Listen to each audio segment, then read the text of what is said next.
Hello, good evening, my dear students. This is Ankit Agrawal from Vidit Commerce Classes. आज हम आपके लिए आपकी माइक्रो इकोनॉमिक्स का थर्ड चैप्टर या हम इसको कह सकते हैं सेकेंड यूनिट, जिसको हम कंज्यूमर बिहेवियर एंड डिमांड, ये आपकी यूनिट का नाम है, जिसके अंदर हम आपकी बुक के थर्ड, फोर्थ और फिफ्थ एंड सिक्स्थ, ये चार चैप्टर आपके कवर होते हैं। कुछ बुक्स में हो सकता है कि केवल 2 चैप्टरों में ही कवर कर दिया हो, तो वो मैटर नहीं है। जैसा मैंने आपको पहले ही बोला कि हम आपको यूनिट वाइज कराएंगे, और पूरी यूनिट एक दिन में मैं नहीं कराने वाला हूँ। आपको मैं आपका टॉपिक वाइज जितना मुझे सफिशिएंट लगेगा आपके लिए कि एक बार में आप समझ सकते हैं, आपको मैं उतना ही कराने वाला हूँ। ठीक है, तो आज हम बात करेंगे।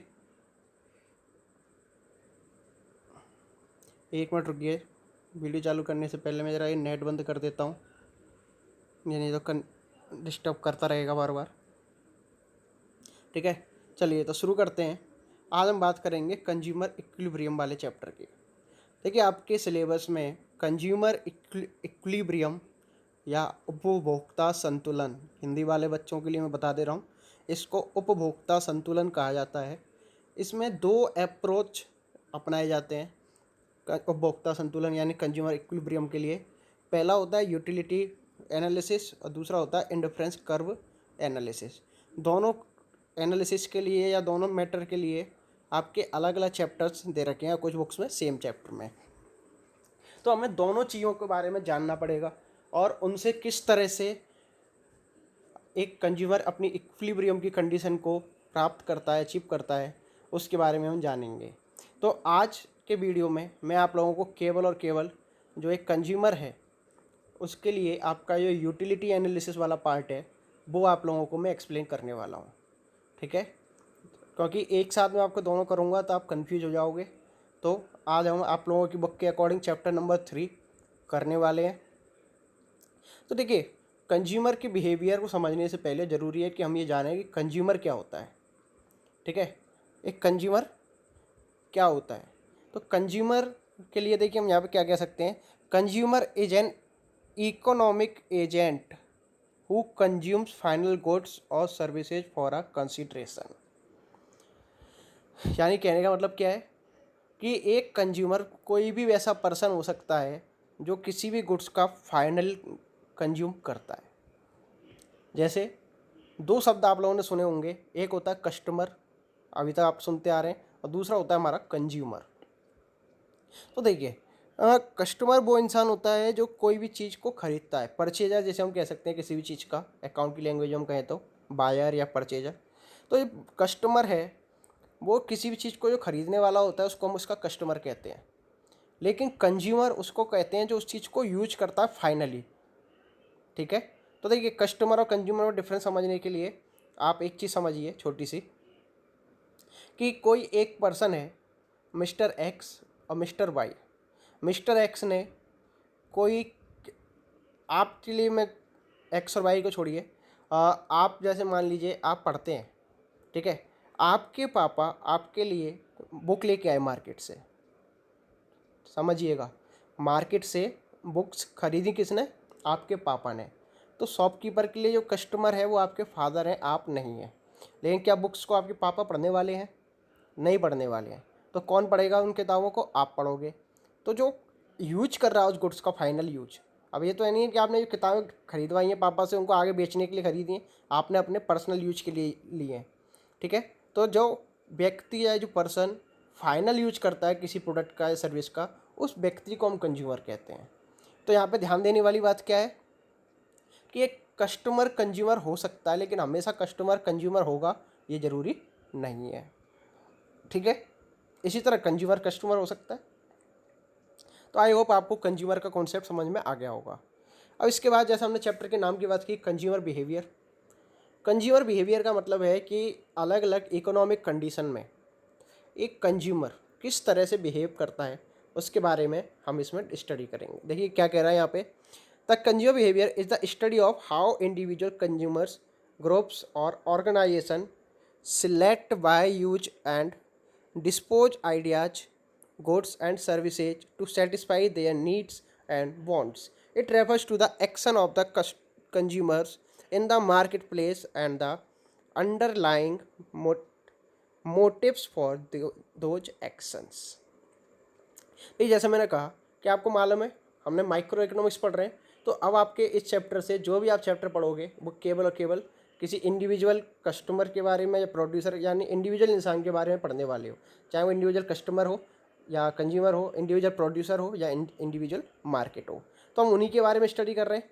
तो यहाँ पे क्या कह रहा है, इंडिविजुअल कस्टमर ग्रुप और ऑर्गेनाइजेशन कोई भी हो सकता है, किसी एक ही ऑर्गेनाइजेशन की हम बात करें तो उसके द्वारा ये कह रहा है उसके द्वारा जो चीज़ें खरीदी जा रही हैं उसका यूज किया जा रहा है, डिस्पोज किया जा रहा है, चाहे वो आइडियाज हो चाहे गुड्स हो या सर्विसेज हो, टू सेटिस्फाई देयर नीड, उन अपनी नीड्स को फुलफिल करने के लिए, सेटिस्फाई करने के लिए, ठीक है। It refers to the action of the customer in the market place and the underlying motives for those actions. तो ये कह रहा है इसमें अंदर क्या हम शामिल करते हैं, एक कंज्यूमर की मार्केट में वो किस तरह से बिहेव करता है, किस तरह से वो अपने जो मोटिव्स हैं उनको पूरा करने के लिए जो एक्शन करता है, उन सबको हम क्या कहेंगे, कंज्यूमर बिहेवियर। तो इसको हम सिंपली वर्ड में क्या कहें, अगर इसको आप अपनी लैंग्वेज में बोलना चाहें तो हम क्या कह सकते हैं इसको कि consumer behaviour refers to the all actions of a consumer in at a market या in a market place to satisfying their needs. यानी मार्केट कंज्यूमर बिहेवियर को हम इस तरह से कह सकते हैं कि एक मार्केट प्लेस पर या किसी स्थान पर्टिकुलर प्लेस पर एक कंज्यूमर के द्वारा जो भी एक्शन अपनी नीड्स को फुलफिल करने के लिए किए जाते हैं उनको हम कंज्यूमर बिहेवियर कह सकते हैं। आई होप आपको क्लियर हो गया होगा। इसके बाद अब मैंने आपको बताया था अभी कि कंज्यूमर बिहेवियर को हम दो उससे देख सकते हैं, तो यूटिलिटी एनालिसिस और दूसरा इंडिफरेंस कर्व एनालिसिस। तो आज आपको मैं यूटिलिटी एनालिसिस बताने वाला हूँ। तो उसके लिए ज़रूरी है आपको जानना कि यूटिलिटी क्या होती है। आपने कंप्यूटर के अंदर ये वर्ड पढ़ा हुआ होगा, जिन्होंने 10th तक कंप्यूटर पढ़ा है, यूटिलिटी प्रोग्राम्स होते हैं। तो यूटिलिटी का मतलब होता है किसी चीज़ की इम्पोर्टेंस, ठीक है, उसकी उपयोगिता, यानी किसी चीज़ के अंदर उसकी हम किसी भी चीज़ को कंज्यूम क्यों करते हैं, क्योंकि उसके अंदर कुछ ना कुछ ऐसी इम्पोर्टेंस होती है उसकी जो हमारी बॉन्ड्स को सेटिस्फाई करती है। तो देखिए यूटिलिटी के लिए यहाँ पे छोटी सी डेफिनेशन दी गई है। Utility is bond satisfying power of A commodity. Utility is bond satisfying power of A commodity, या इसको हम दूसरे वर्ड्स में और क्या कह सकते हैं, bond satisfying power of A commodity is called utility. आप इस तरह से भी इसको लिखेंगे तो ये बिल्कुल गलत नहीं होगा। यानी किसी भी वस्तु की, किसी भी कमोडिटी की हमारी इच्छाओं को सेटिस्फाई यानी संतुष्ट करने की जो क्षमता होती है, कैपेसिटी होती है, उसी को उस वस्तु की यूटिलिटी या हम उपयोगिता कहते हैं। ठीक है, आई होप आप लोगों को यूटिलिटी का मतलब क्लियर हो गया होगा एकदम। क्योंकि कोई भी चीज़ अगर हमारे लिए इम्पोर्टेंट नहीं है, हमें नहीं इसमें इंटरेस्ट, तो हम उसको बिल्कुल भी नहीं लेंगे। जैसे किसी के लिए शराब इम्पॉर्टेंट हो सकती है, नशा में मज़ा आता है उसको, और मेरे जैसों के लिए, आप लोगों के लिए शराब में कोई इंटरेस्ट नहीं है, तो आपके लिए उसमें कोई इंपॉर्टेंस नहीं है, तो आप उसको कंज्यूम नहीं करोगे। तो किसी भी चीज़ को एक कंज्यूमर तभी कंज्यूम करता है जब उसको उसमें कुछ यूटिलिटी दिखती है। ठीक है, तो ये कह रहा है यूटिलिटी दो तरह की होती है आपकी, टोटल यूटिलिटी और मार्जिनल यूटिलिटी। टोटल यूटिलिटी क्या कहती है, टोटल यूटिलिटी कहती है is the total satisfaction derived from consumption of given quantity of a commodity at a given time. In other words, it is the sum total of marginal utility. देखिए यार, simply शब्द में समझिए कि total utility क्या है, किसी commodity की कुछ जो भी हमें यूनिट्स दे रखी हो, क्वांटिटी दे रखी हो, उन यूनिट्स को कंज्यूम करने से जो हमें टोटल सेटिस्फेक्शन प्राप्त होता है, उसी को हम उसकी टोटल यूटिलिटी कहते हैं। एग्जाम्पल के लिए समझ लीजिए आप थोड़ा सा कि आप खाना खा रहे हैं, ठीक है, आप खाना खा रहे हैं, तो उसमें कुछ आपकी जो चपाती होती है, रोटी जिसे आप बोलते हैं सिंपल वर्ड में, तो चपाती अगर आप खा रहे हैं, रोटी खा रहे हैं, तो पहली रोटी को खाने से आपको कुछ इंपॉर्टेंस मिला होगा, दूसरी को खाने से कुछ मिला होगा, तीसरी खाई उसके कुछ मिला होगा, अब चलिए चौथी तक रख लेते हैं, चौथी खाई उससे भी कुछ मिला होगा। तो इन चारों रोटियों को खाने के बाद तो हमारी कमोडिटी क्या है, रोटी। अब ये मत कहना कि सर केवल रोटी थोड़ी खाएंगे, उसके साथ कुछ और भी खाएंगे, तो देखिए वो आप लगा लीजिए, कोई दिक्कत नहीं, हम रोटी की फोकस कर रहे हैं फिलहाल, एक कमोडिटी की ठीक है। तो रोटी 4 रोटी खाई हैं, तो उनको खाने के बाद मुझे टोटल जितना सेटिस्फेक्शन मिला उसी को हम उसकी टोटल यूटिलिटी बोलेंगे, ठीक है। या इसने कहा दूसरे वर्ड में, it is the sum total of marginal utility. Sum total of marginal utility जानने के लिए ज़रूरी है मार्जिनल यूटिलिटी को समझें पहले होता क्या है, तभी तो सम टोटल की बात करेंगे। अभी तो हमने टोटल यूटिलिटी समझे। तो अब देखिए मार्जिनल यूटिलिटी, मार्जिनल यूटिलिटी क्या है? Marginal utility is the change in total utility resulting from the consumption of an additional unit of a commodity। तो देखिए यहाँ पे आप फोकस करेंगे किस पे?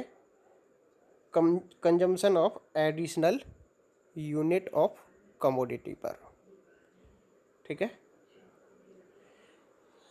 यानी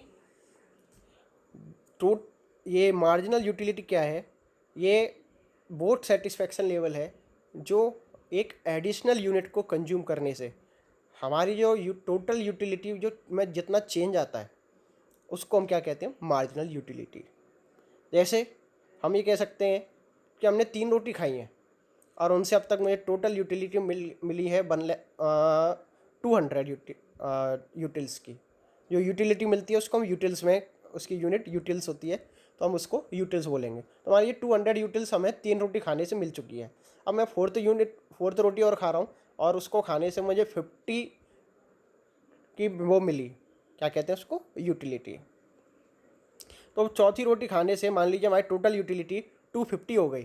तो वो क्या कह रहा है? एक एडिशनल यूनिट को कंज्यूम करने से, एक एडिशनल यूनिट को कंज्यूम करने से हमारी टोटल यूटिलिटी में जितना चेंज आया, ठीक है, the change in total utility, total utility में एक एडिशनल यूनिट कंज्यूम करने से जो चेंज आया उसी को हम उसकी मार्जिनल यूटिलिटी कहेंगे। तो देखिए 250 और 200 में क्या अंतर था? 50 का। तो उसकी मार्जिन, चौथी रोटी की मार्जिनल यूटिलिटी क्या हो गई हमारे लिए? 50 की। समझ में आ रही है बात? ठीक है। देखिए एग्जांपल के लिए मैं आपको थोड़ा सा करा देता हूँ। मान लीजिए 3 रोटी पे हमारे पास टोटल यूटिलिटी थी, TU थी 200, ठीक है। और 4 रोटी हमने जब कंज्यूम कर ली तब हमारी टोटल यूटिलिटी कितनी हो गई? 250।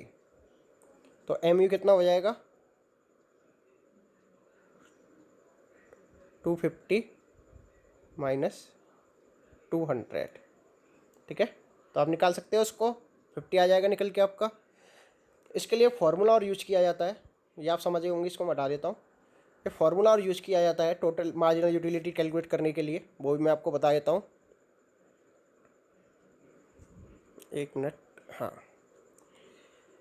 देखिए यहाँ पे समझ लीजिए, MU is equal to TU N, N के बाद कुछ नहीं है, ठीक है, minus TU N -1।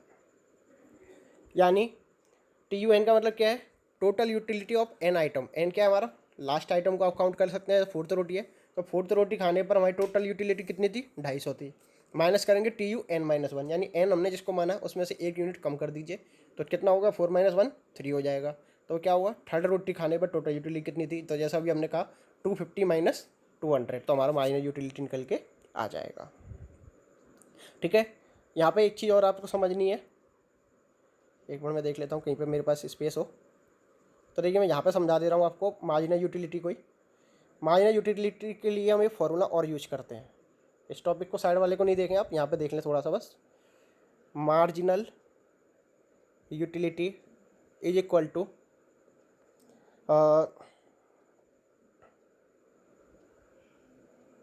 TU upon Q।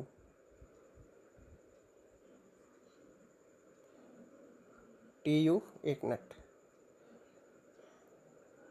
MU is equal to TU upon Q, ठीक है। जब आपको कंटिन्यूटी नहीं दे रखी हो, 1 2 3 4 में नहीं दे रखी हो, तो क्वांटिटी में जितना चेंज आएगा उसको हम देख लेंगे। तो टी यू के साथ हम लगाते हैं डेल्टा का साइन, ठीक है, और यहाँ पे डेल्टा क्यू। डेल्टा क्या है यहाँ पे, डेल्टा का मतलब है चेंज, यानी टोटल यूटिलिटी में कितना चेंज आया और टोटल क्वांटिटी में कितना चेंज आया। जैसे यहाँ पे कह रहा है किसी चीज़ के हमने पहले 10 यूनिट यूज कर रहे थे तो उसकी टोटल यूटिलिटी थी 500, ठीक है। एक क्वेश्चन बना लेते हैं आपके लिए, थोड़ा सा समझ जाएंगे आप। 10 यूनिट्स पे हमें मिल रही थी 200 की टोटल यूटिलिटी, ठीक है। मैं यहाँ पे ऊपर लिख देता हूँ टी यू समझ लेना, 20 हो गया है, कोई बात नहीं है। चलिए मैं दोबारा लिख देता हूँ, कोई दिक्कत नहीं है।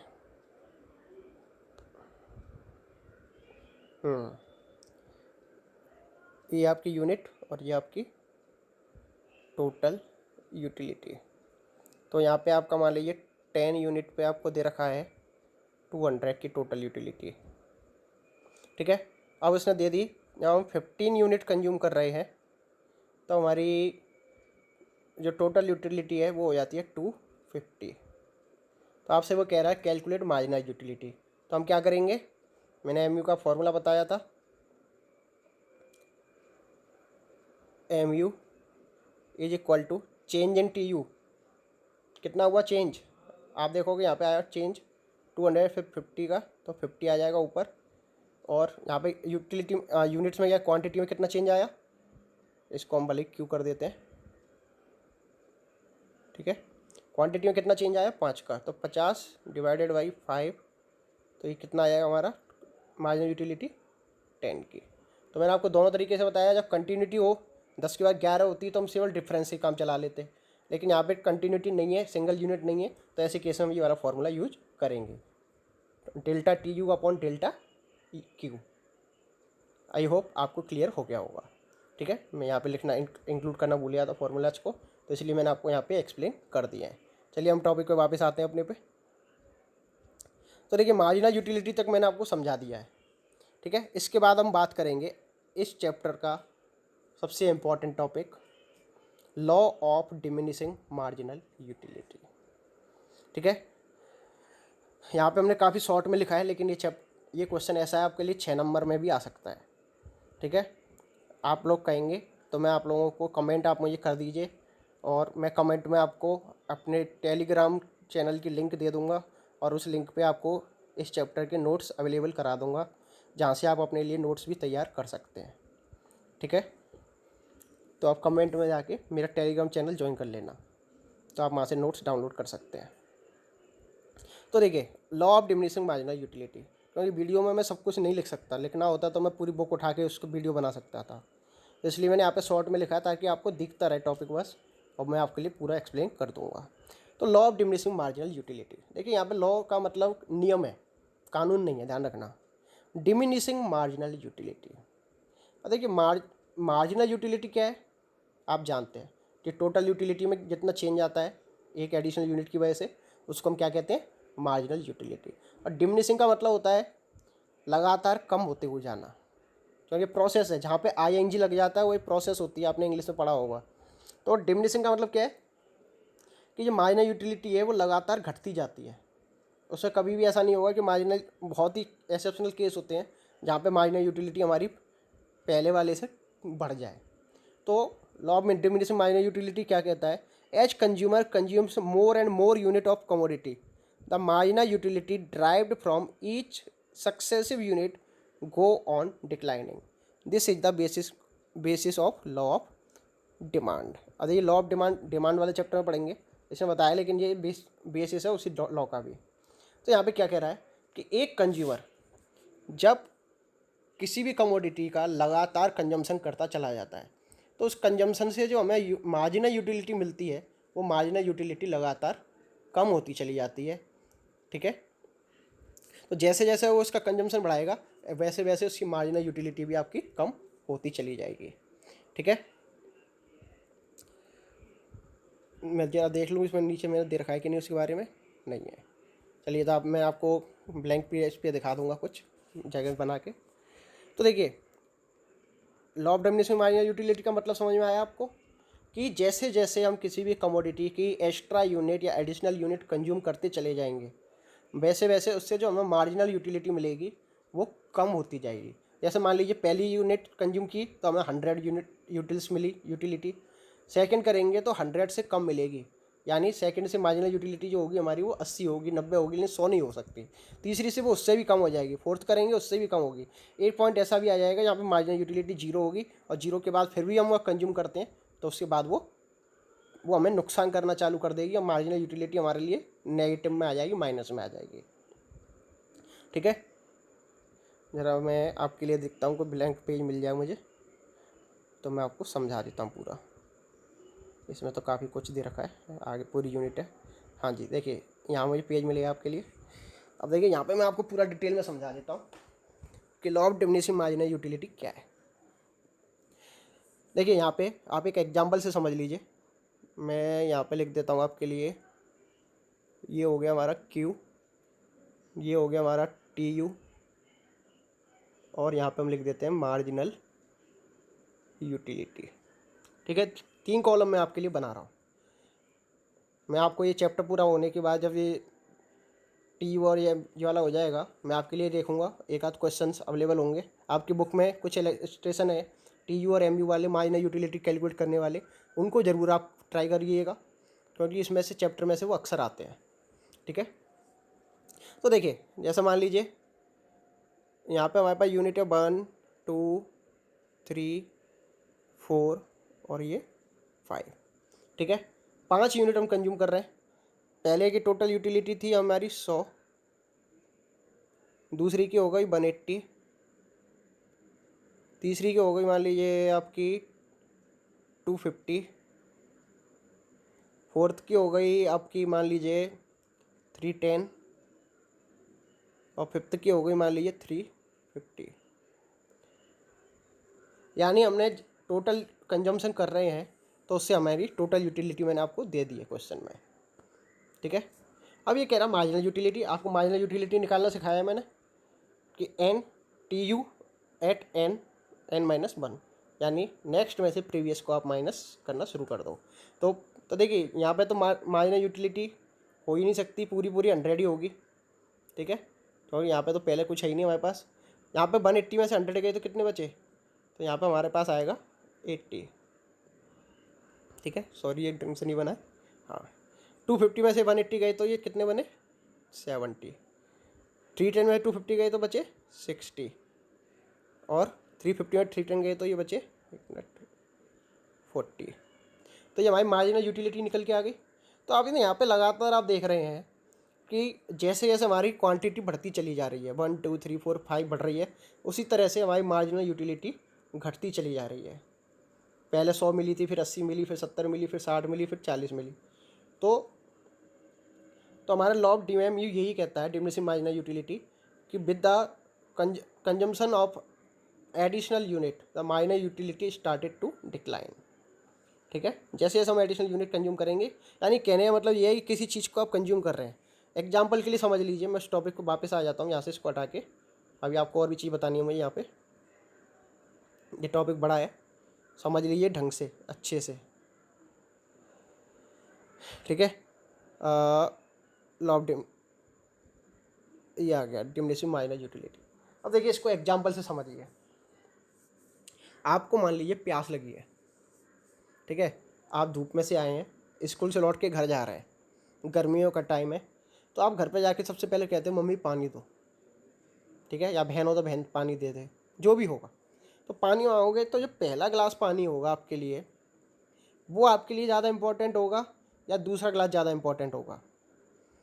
आप कहोगे ऑब्वियस सी बात है, फर्स्ट क्लास जो पियेंगे वो हमें जो शांति देगा वो दूसरी उतनी शांति दूसरे से नहीं मिलेगी, क्योंकि जितनी हमें रिक्वायरमेंट थी वो रिक्वायरमेंट हमारे पहले गिलास ने काफ़ी हद तक पूरी कर दी।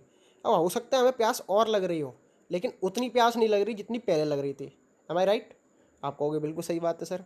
तो कहने का मतलब यही है कि कोई भी कमोडिटी हम जो लगातार कंज्यूम करते हैं, मैं एक गिलास का पानी पीता चला जाऊँ तो पहले गिलास की कीमत इंपॉर्टेंस मेरे लिए बहुत होगी, लेकिन जैसे जैसे मैं पानी और पीता जाऊँगा तो पानी की इंपॉर्टेंस मेरे लिए उस समय कम होती चली जाएगी लगातार। और एक टाइम ऐसा भी आएगा जब पानी पीना मेरे लिए कोई इंपॉर्टेंस नहीं रखेगा, मेरी प्यास बुझ चुकी होगी, और फिर भी मैं पानी को कंज्यूम करता रहूँ लगातार, तो क्या होगा? तब मुझे पेट में दर्द होने लगेगा। होगा कि नहीं होगा? तो पेट में दर्द वाली जब मुझे बिल्कुल प्यास नहीं है तो वो क्या हो गया, माइनर यूटिलिटी बिल्कुल जीरो, क्योंकि हमें उससे कोई यूटिलिटी नहीं मिल रही। हमें दर्द होने की स्थिति आ गई, जबरदस्ती कंज्यूम कर रहा हूँ, तो वो स्थिति हो गई हमारी नेगेटिव की। ठीक है, इसमें एक क्वेश्चन और बनता है, what is the relationship between T U and M U. ठीक है, तो देखिए उस टॉपिक को भी मैं आपको हल्के इसी में समझा देता हूँ। यहाँ पे इन्होंने दिया नहीं है, शामिल नहीं किया नोट्स में।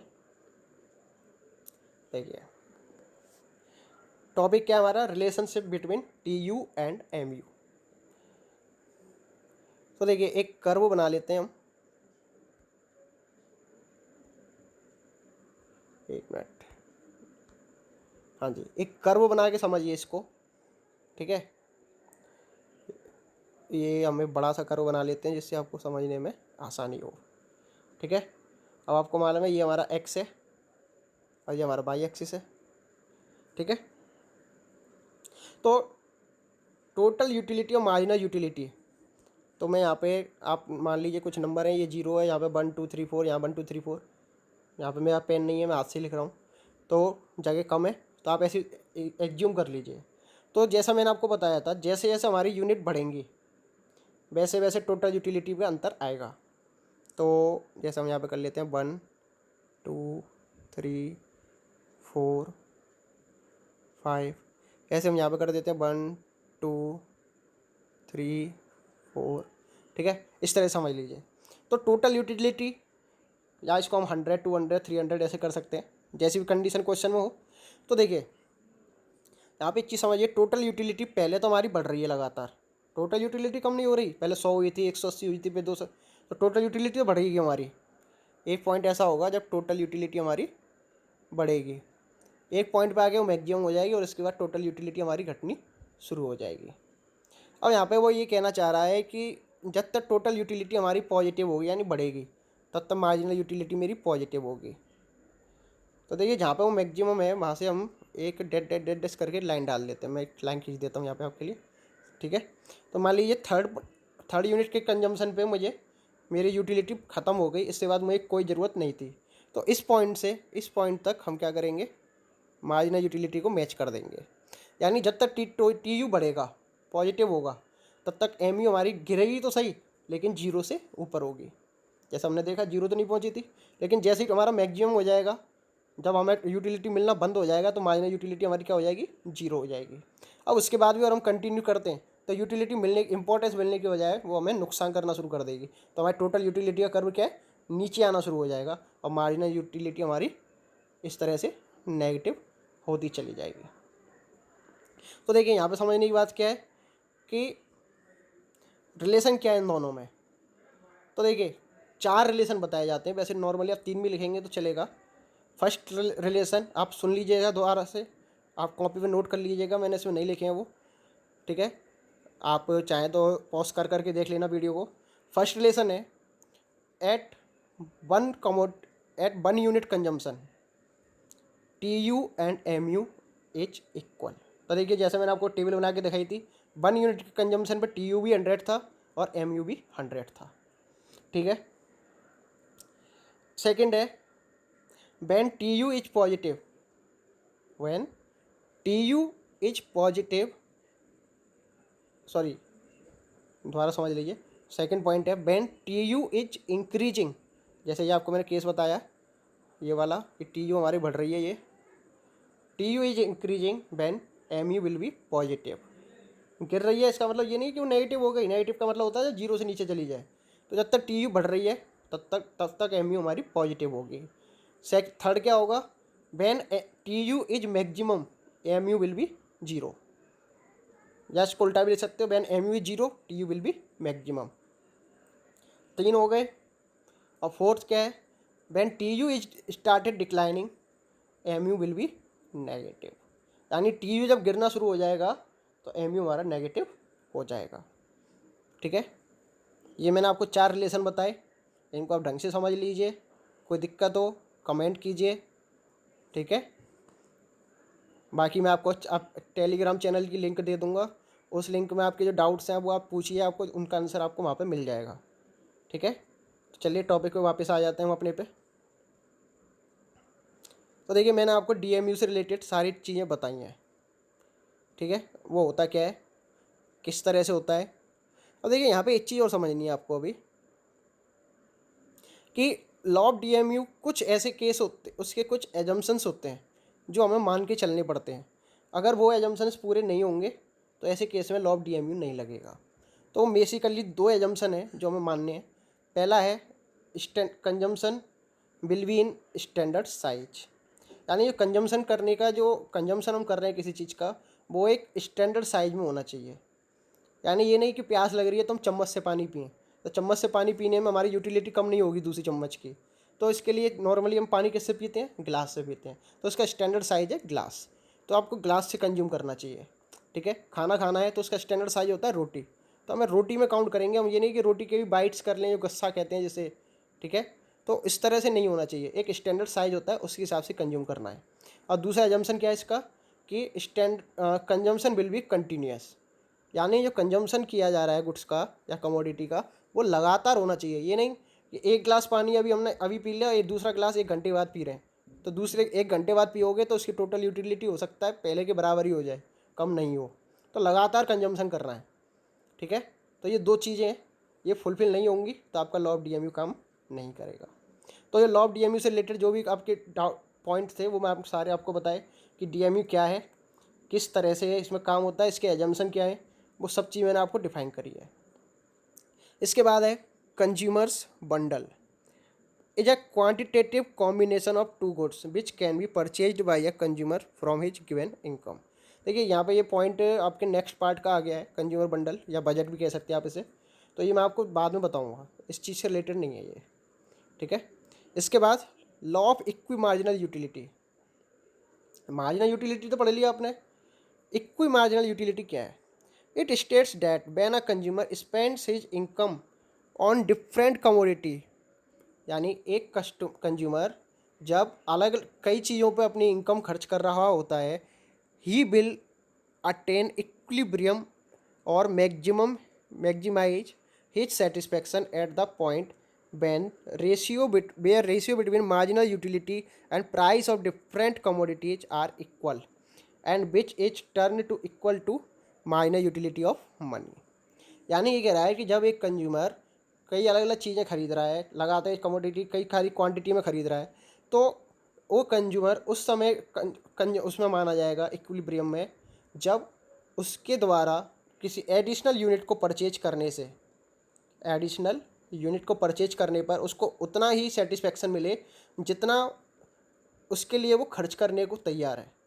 तो अगर ये दोनों पॉइंट इक्वल हो जाते हैं तो इसको हम कहेंगे इक्वा या इक्वी मार्जिनल यूटिलिटी। एग्जाम्पल से समझ लीजिए, वैसे आपको समझ में नहीं आएगा। आप मार्केट जाते हैं, ठीक है, आपको अपने लिए शर्ट चाहिए, स्कर्ट चाहिए या फिर टॉप चाहिए, जो भी है, जीन्स चाहिए। चलिए जीन्स का ले लेते हैं, वो दोनों लड़के लड़की दोनों पे एप्लीकेबल होता है। तो जीन्स लेने गए तो आपने सारी शॉपिंग कर ली, अब आप एक जीन्स के लिए 1000 रुपये पे करने को तैयार हैं। तो अगर आपको वो चीज़ 1000 रुपीज़ में या 1000 रुपये में मिल जाती है, तो ऐसे केस में जो आपको जीन्स पसंद आई वो उस पर आप 1000 रुपये देने को तैयार थे, 1000 में वो चीज़ आपको मिल गई, तो वो क्या है, जितना आप खर्च करना चाहते थे उसको उसी हिसाब से हमें आपको सेटिस्फेक्शन मिल गया, क्योंकि हम किसी चीज़ पे उतना ही खर्च करने को तैयार होते हैं जितना वो हमें सेटिस्फेक्शन देता है। अब ये नहीं कि उसने, आप लेने गए जीन्स, उसने कहा 5000 की, आपने कहा ये नहीं 5000 के लायक तो ये चीज़ है नहीं, मैं तो नहीं दे रहा, 5000 की 2000 में दे रहा तो दे दे। क्योंकि आपको लग रहा है कि इसके जो मुझे सेटिस्फेक्शन मिलेगा इसको यूज करके वो 2000 रुपये की कीमत के बराबर है बस। तो जब जितना आप एक्चुअल में पे करने को तैयार हैं उस चीज़ के लिए, आपका दिमाग कहता है कि हाँ इतना रेट सही है और उतने में ही वो चीज़ मिल जाए, तो उस कंडीशन को हम क्या कहते हैं, law of equi marginal utility. और ऐसे केस में ये माना जाता है कि एक जो कंज्यूमर है वो इक्विलिब्रियम की कंडीशन में है। ठीक है, इसके अलावा कंज्यूमर इक्विलिब्रियम वाला टॉपिक और है इसमें, वो मैं आपको, रुकिए मैं 1 मिनट।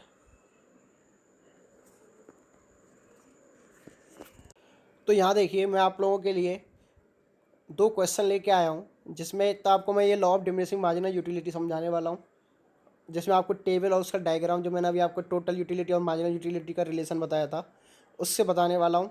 और साथ ही साथ मैं आपको एक क्वेश्चन में कंज्यूमर इक्विलिब्रियम की कंडीशंस बताने वाला हूँ, जो कि उसमें नोट्स में नहीं थी, तो मैं इसलिए आपके लिए दूसरा नोट्स निकाल के लाया हूँ।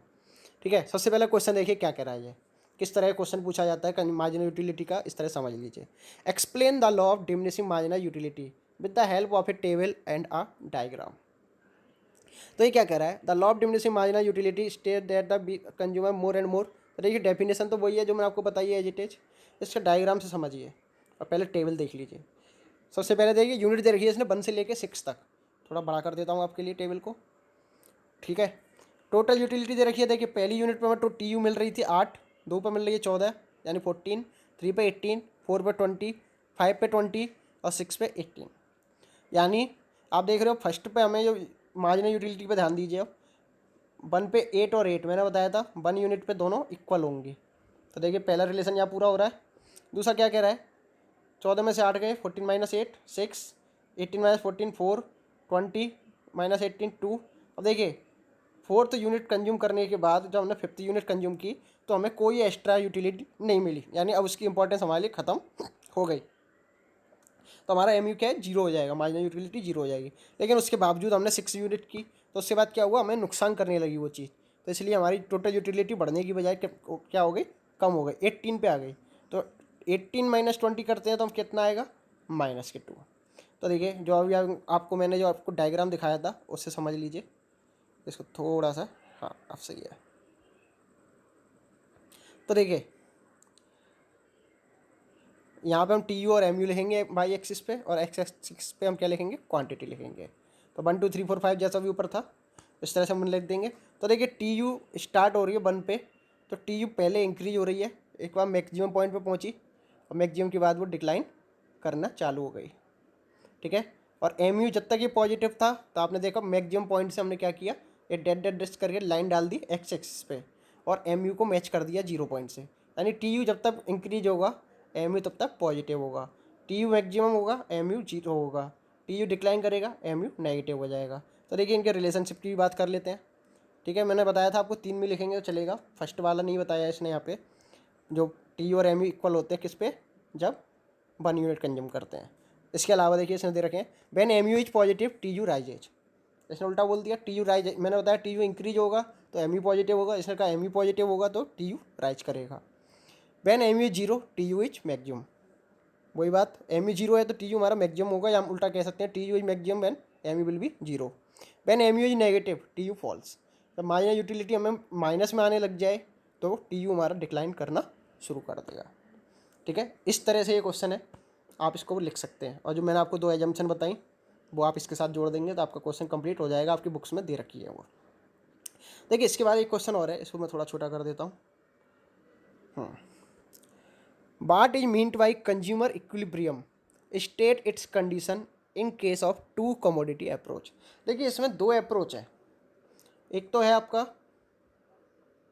सिंगल यूनिट कंजम्पशन और दूसरा है आपका 2 यूनिट कंजम्पशन, यानी या 2 कमोडिटी कंजम्पशन। जब कंज्यूमर एक ही चीज़ को यूज कर रहा है तो उसके लिए कंज्यूमर इक्विलिब्रियम में कब होगा, तो देखिए सिंगल केस में मैं यहाँ पे 1 और 2 कर देता हूँ, 1 और ये 2, 1 अच्छे से नहीं बना है आप बना लेना, ठीक है। 1 के केस में क्या होगा, इसके लिए हमारा फॉर्मूला होता है M U of X commodity upon price of X commodity. M U का मतलब क्या है, मार्जिनल यूटिलिटी, और प्राइस पी का मतलब है प्राइस, ठीक है। और जब 2 कमोडिटी होंगी तब हम क्या करेंगे, M U X upon P X is equal to M U Y, नीचे लिख लेना इसको, अपॉन पी वाई, और इसमें भी इक्वल में एक चीज़ आती है एम यू एम, ठीक है। एम यू एम हो जाएगा और यहाँ भी इक्वल में आ जाएगा इसके, is equal to M U M, यानी marginal utility of money. Marginal utility of money क्या है, मैंने आपको डेफिनेशन में बताया था, एक कंज्यूमर इक्विलिब्रियम में कब माना जाएगा, ये किसी चीज़ को खरीदने के लिए उसको जितना वो पे करने को तैयार है, उसको जितनी उसकी मार्जिनल यूटिलिटी मिल रही है वो उसकी मार्जिनल यूटिलिटी ऑफ मनी के बराबर होगा। तो मार्जिनल यूटिलिटी ऑफ मनी क्या है, marginal utility of money refers to the purchasing power of a unit of money. ठीक है, यानी मनी की एक यूनिट में जितना वो कंज्यूम करने की कैपेसिटी रखता है उसको मार्जिनल यूटिलिटी ऑफ मनी कहते हैं। ठीक है, तो जब दो कमोडिटी हैं तो और मार्जिनल यूटिलिटी हमें नहीं दे रखी है, तो आप सिंपली क्या करोगे, M U X upon P X is equal to M U Y upon P Y. तो इसको कैलकुलेट कैसे करेंगे, उसके लिए मैं एक आपको न्यूमेरिकल दिखा रहा हूँ नीचे, उससे आप समझ लेना कि कंज्यूमर की किस तरह से हम इक्विलिब्रियम चेक करते हैं। ठीक है, तो देखिए सबसे पहले ये कह रहा है कंज्यूमर इक्विलिब्रियम क्या होता है। A consumer is to be equilibrium when he is spending his given income on various goods and services to get maximum satisfaction. एक कंज्यूमर तभी सेटिस्फैक्शन माना जाएगा या इक्विलिब्रियम में माना जाएगा जब वो उसकी पूरी जो गिवन मनी है, अपनी जो उसकी कैपेसिटी होती है, सॉरी, जो वो सेटिस्फैक्शन पाना चाहता है कमोडिटीज से, उसको वो प्राप्त कर लेता है। जैसे मैंने आपको एग्जांपल दिया था कि 1000 रुपये खर्च करके उसको जीन्स चाहिए, तो उसको 1000 रुपये और वो वाली जीन्स मिल जाती है, तो वो इक्विलिब्रियम में कहलाएगा। ठीक है, तो देखिए इसके लिए क्या conditions, M U X upon P X is equal to M U Y upon P Y. तो देखिए यहाँ पे ये फॉर्मूला दे रखा है, ये आपका पहले वाले पॉइंट में, M U X upon P X M U Y upon P Y is equal to M Us are equal to their prices. ठीक है, दूसरा क्या कह रहा है, P X Q X is equal to P Y Q Y is equal to M. इस तरह भी लिख सकते हैं इसको, या एम कह रहा है M spent is equal to income, यानी हम ये कह रहे हैं हमारी टोटल इनकम उस पर खर्च कर देंगे। ठीक है, तो इसके लिए मान लीजिए एक एग्जांपल दे देते हैं कि एम यू एक्स की दे रखी है हमें 20। ठीक है, मैं यहाँ पे लिख के बता देता हूँ आपको छोटा सा, और पी एक्स दे रखा है आपको 5। ठीक है, और बाई के लिए कह रहा है कि बाई की हमें एम यू जो बाई है वो दे रखी है 16, और उसका प्राइस है 4 पर यूनिट। ठीक है, तो अगर ये इक्वल आ जाता है इनको सॉल्व करके तो वो इक्विलिब्रियम में है, और इक्वल में नहीं आता तो वो इक्विलिब्रियम में नहीं आएगा। तो आप देखेंगे 20/5 करेंगे तो क्या आएगा 4, और 16/4 करेंगे तो भी आएगा 4। तो ये दोनों इक्वल आ रहे हैं M X upon P X वाली वैल्यू से। ठीक है, तो ये कंज्यूमर इक्विलिब्रियम में कहलाएगा। अगर ये ज़्यादा होता, मान लीजिए यहाँ पर भी 5 की बजाय 4 होता फर्स्ट वाले में, तो ये 5 होता, ये 4 होता, पहला वाला 5 होता M x upon P x करके। तो ऐसे केस में हम ये कहते कि consumer is not in equilibrium. ठीक है, आई होप आप लोग समझ गए होंगे। इसके अलावा एक टॉपिक और है इस चैप्टर का, बस वो और आपको समझना है, ये भी अक्सर पूछ लिया जाता है 2-3 नंबर में, कि what is the difference between cardinal and ordinal utility analysis.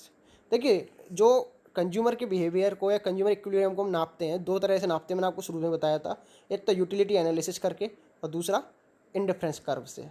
तो देखिए यहाँ पे दो अप्रोच दिए गए हैं इसको लिए, कंज्यूमर बिहेवियर के लिए, सॉरी कंज्यूमर इक्विलिब्रियम के लिए।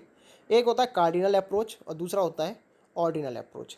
कार्डिनल अप्रोच में वो ये कहता है कि हमें जो सेटिस्फैक्शन मिलता है उसको हम नंबर्स में काउंट कर सकते हैं, लेकिन ऑर्डिनल अप्रोच ये कहता है कि भाई हमें कितना सेटिस्फैक्शन मिला उसको हम यूनिट्स में नहीं बांट सकते, उसको हम नंबर नहीं दे सकते। यानी कार्डिनल अप्रोच क्वांटिटी पे फोकस करता है, लेकिन ऑर्डिनल अप्रोच उसकी रैंकिंग पे फोकस करता है। रैंकिंग कैसे, कि हमें ज़्यादा सेटिस्फैक्शन मिला, कम मिला या ठीक ठाक मिला। तो जो कार्डिनल अप्रोच है, यानी जो हम यूटिलिटी एनालिसिस पढ़ रहे हैं, वो उसका कार्डिनल अप्रोच के अंदर आता है। और कार्डिनल अप्रोच की सबसे बड़ी प्रॉब्लम यही है कि ये वास्तव में पॉसिबल नहीं है। ठीक है, इसकी लिमिटेशन पूछ लेता है कि कार्डिनल अप्रोच की लिमिटेशन बताइए, तो आप ये कहोगे the limitation for cardinal approach is that कि cardinal approach is not possible in real conditions. क्योंकि आप भी सोचिए, आपने एक गिलास पानी पिया, आप बता दो आपको कितनी यूटिलिटी मिली, 100 मिली, 80 मिली, नहीं बता सकते। तो इसलिए ये पॉसिबल नहीं है, ये केवल पढ़ने के लिए है ये अप्रोच। लेकिन ऑर्डिनल अप्रोच है, आप कहोगे हाँ भाई एक गिलास पानी पी के मुझे बहुत मज़ा आया, कम आया, ये तो बता सकते हो ना। तो देखिए इनमें डिफरेंस क्या है वो समझ लीजिए, 3 डिफरेंस है बस। सबसे पहले कार्डिनल दिया किसने, कार्डिनल यूटिलिटी अप्रोच किसने दिया, अल्फ्रेड मार्शल ने। आप केवल मार्शल भी याद रखोगे तो चल जाएगा, आपसे पूछ लिया जाता है 1 नंबर में। और ऑर्डिनल किसने दिया, प्रोफेसर J.R. हिक्स। आप केवल प्रोफेसर हिक्स लिखोगे तो भी याद हो जाएगा। ठीक है, दूसरा क्या कह रहा है, utility can be measured numerically. यानी कार्डिनल में जैसा मैंने बताया क्वांटिटी में नंबर्स में दे सकते हैं, लेकिन ऑर्डिनल में हम उसको किस में देते हैं, नंबर्स में इसको पॉसिबल नहीं है। मैंने आपको बताया था इसको रैंक दिए जाते हैं। Unit of measurement is utils. यानी जो कार्डिनल्स है उसकी मैंने आपको बताया था, यूटिलिटी को नापने के लिए हम यूटिल्स शब्द का यूज करते हैं, लेकिन यहाँ पे क्या है, possible for a consumer to scale his performance या प्रेफरेंसेज। ठीक है, यानी ये इसमें एक कंज्यूमर खुद अपनी प्रेफरेंस बता सकता है कि मुझे ये चीज़ ज़्यादा अच्छी लगी, ये चीज़ कम अच्छी लगी। ठीक है, तो ये इनके 3 डिफरेंस हैं। और इसके साथ आपका ये जो यूटिलिटी एनालिसिस वाला पार्ट है वो मेरी तरफ से ख़त्म होता है। आपको किसी तरह का कोई डाउट है तो आप मुझसे मेरे इंस्टाग्राम चैनल पे पूछ सकते हैं, आपको मैं इसके नोट्स भी प्रोवाइड करा दूंगा। और आपको नोट्स बनाने के लिए मैं आपको एनसीईआरटी के क्वेश्चन और आंसर दोनों सॉल्व्ड क्वेश्चन प्रोवाइड कराने वाला हूँ, जिससे आप अच्छे नोट्स तैयार कर सकते हैं। ठीक है, क्योंकि ऑनलाइन टीचिंग में कई बार टीचर नोट्स नहीं प्रोवाइड करा पाते हैं, तो मैं चाहता हूँ कि आप नोट्स उनसे बना लें। ठीक है, that's all for today, thank you very much. अगर आपको अच्छा लगा वो वीडियो तो अपने ज़्यादा से ज़्यादा क्लासमेट्स के साथ, दोस्तों के साथ, फ्रेंड्स के साथ, जो भी हैं आपके 11th कॉमर्स पढ़ने वाले या जिनके पास इकोनॉमिक सब्जेक्ट है, ठीक है, इकोनॉमिक्स वाले सब्जेक्ट वाले सभी स्टूडेंट के साथ ज़्यादा से ज़्यादा मेरे वीडियो को शेयर कीजिए, पूरा वीडियो देखिए ताकि आपको सारे कॉन्सेप्ट क्लियर हो जाए। कोई भी डाउट है तो मैं आपके लिए यहाँ पे अवेलेबल हूँ, मैं आपसे कोई चार्ज नहीं ले रहा हूँ, बस आपसे एक ही चीज़ कहता हूँ कि ज़्यादा से ज़्यादा शेयर और सब्सक्राइब कीजिए मेरे चैनल को। ठीक है, इतना तो आप लोग कर ही सकते हैं मेरी मेहनत के लिए। ठीक है, that's all for today, thank you very much.